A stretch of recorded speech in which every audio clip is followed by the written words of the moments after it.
Fuck, I look rough. Hey there, Melamina here. Welcome back to my bikini competition journey. If you missed last week's episode, check out episode number 11, entitled, I'm trying, How This, wait, what's it called?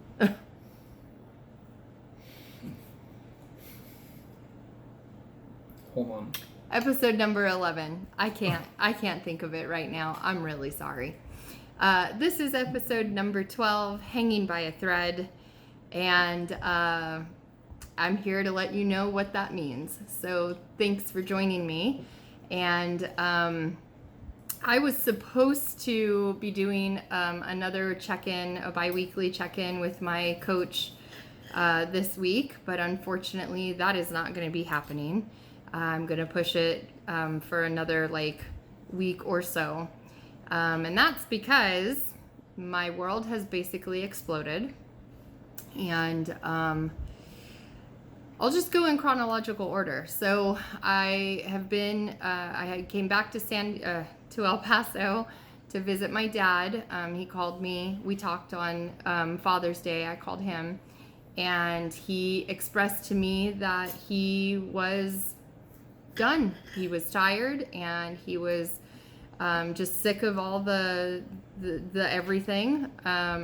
His body was not cooperating with him in the way he needed it to anymore, and he was tired of all the doctor's appointments and this and that. So he was at home at that time, which is, what he wanted. He wanted to be at home. We were able to get him out of the hospital. And so he was telling me that he was ready to go into hospice. So I promised him a long time ago that if, whatever he wanted, I would make happen. So I called hospice and flew out. And over the course of the next few days, I stayed with him as we admitted him into hospice. And he just made his transition over to the other side. So from a fitness perspective, I was hit or miss while he was still with us. So I was able to get to the gym a couple of days. I had gone to the grocery store with every intention of making my meals. However, we had a caregiver for him who was staying with us, with him 24/7. While he was here by himself, and then she was with me a few days as well, and bless her heart, she was incredible. She was so good, and she just took it upon herself to feed me, and without me even asking most of the time. And so part of me cringed because part of me was like, I'm not supposed to be eating this, and the other part of me was, the majority of me was incredibly grateful that she was here and tending to that for me, and just, no pun intended, but taking it off my plate. And goddamn, is she an amazing cook. Oh my Lord. She's from Mexico, and so all of her cuisine, everything that she cooked was authentic Mexican cuisine, and it was absolutely delicious and delightful. So as my dad got closer to his final transition, I could not leave the house to go to the gym. It takes me 2 hours sometimes to do my workout, and especially if I need cardio, then, it's a long time, and that I couldn't justify being away from him for that amount of time. We were just too close. So, so I skipped the gym a few days, and then I almost forgot. I'm supposed to not throw a particular someone under the bus for forcing me, quote unquote, forcing me to have pizza for dinner one day. So I won't. I'll keep that person's identity a secret. You know who you are.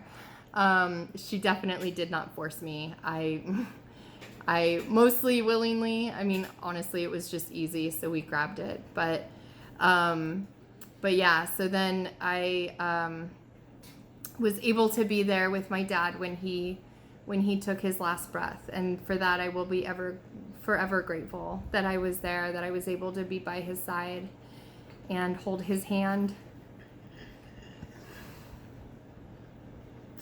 Hold his hand while he did that. So, so things have been like no easier. I'm an only child, and it's all on me to take care of all of all of his estate and stuff. And so the day that Dad passed, Chris, my fiance, flew out, and he's been with me ever since. So I'm grateful. I have a lot of support here in El Paso, and I'm really lucky and grateful for that. But there's still a lot that I have to do on my own, and Chris and I have been doing a lot, just the two of us. So tending to the house and his affairs and all that stuff. So it's been spotty. We've gotten to the gym a few times. We made another run for groceries to kind of flesh out a few things, and we've been doing okay. I mean, honestly, it's exhausting. Just everything is exhausting, and we're constantly at a sprint, like 12 hours a day, probably more. We're trying to get up at 4 o'clock in the morning to hit the gym just to get it out of the way. They open at 4:30, and that way we're there when it's a little bit quieter, and we can just get in and get our stuff done and get out and get on with the chores of the day and the things that need to be done. This morning we were exhausted, and we slept in until 7, so we skipped the gym, but it's on our to-do list to get in there tomorrow. I haven't been tracking here and there, also spotty, but I am still unwilling to give up. I've had a lot of people tell me it's too much, put it down, do it another time. Nobody's expecting you to keep doing, to keep going, to keep doing this. But I started this journey to share it with my dad, and I, shared what I could with him, but now I don't get to do that anymore, at least not in the same way. He gets to watch from a different vantage point, but there's no fucking way I'm giving up on this. It might take me longer. It might, I don't know. It might take me longer. This might be a setback. I have no idea how blown out I am. I feel like shit. My body feels like crap.